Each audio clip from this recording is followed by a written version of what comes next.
Hello, it's August 12th, 2026, and I'm making a short video here as an addendum to the video I made last week where I said something that I think was incorrect or needed better clarification.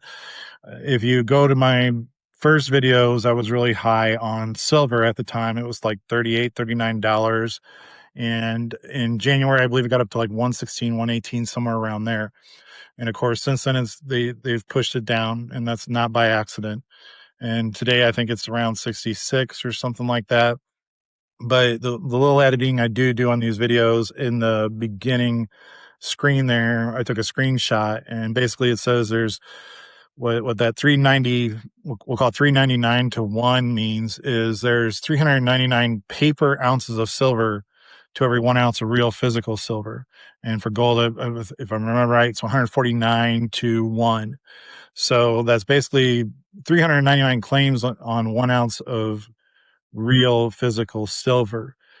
Obviously, they can't, if push came to shove, they can't make that happen because there's going to be 398 people that are not going to get their silver and about 148 people that are not going to get their gold because there's just not enough to go around. So last time, when I was talking to my new friend Oren here, he said, don't go into silver. There's precedent. They're not going to let it go up. And I was like, okay, I didn't really question it or ask any questions because I was just kind of writing furiously at the time.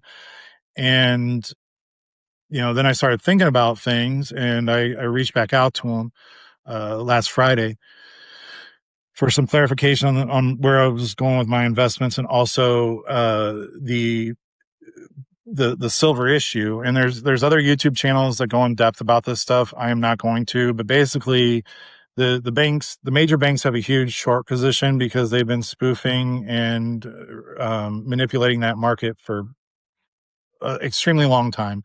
Look up the Hunt brothers of 1981 if you want to hear a story about silver manipulation. But they have a huge short on their books. I don't know where it's at right now, but it's closer to $1 trillion than it is $1 billion. And they can't get out of it without taking a huge realized loss. These silver shorts alone would be dangerous to the banks if they didn't have problems with other investments and derivatives and bad loans and all that other stuff. But it's a major issue as it is. And then on top of that, the paper derivative market is gotten so out of whack.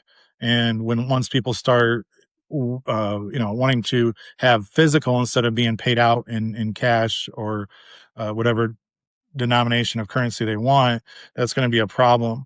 And so I was clearing up or going over some of where I was going to investments, and I asked them, like, how do they get out of this? Because I took it as they were basically going to get out of it from the way we were talking, and he said, "Oh no, they're not going to get out of it, but it won't happen until next year." And I was like, okay, so that's where I was anyways. Was on the same page because you can invest in silver right now if you choose to.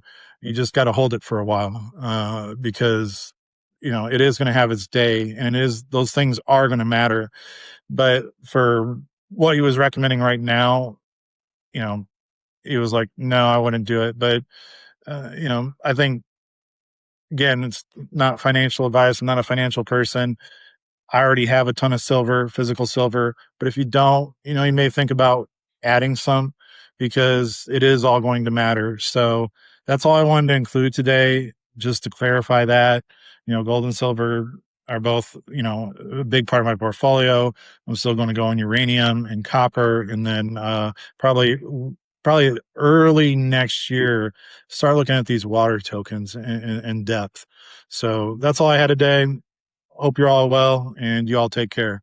Don't know when my next video will be, but if I'll have one, but if I do, just make sure you like and subscribe, as they all say on YouTube, so you can be notified when it comes out. Y'all take care.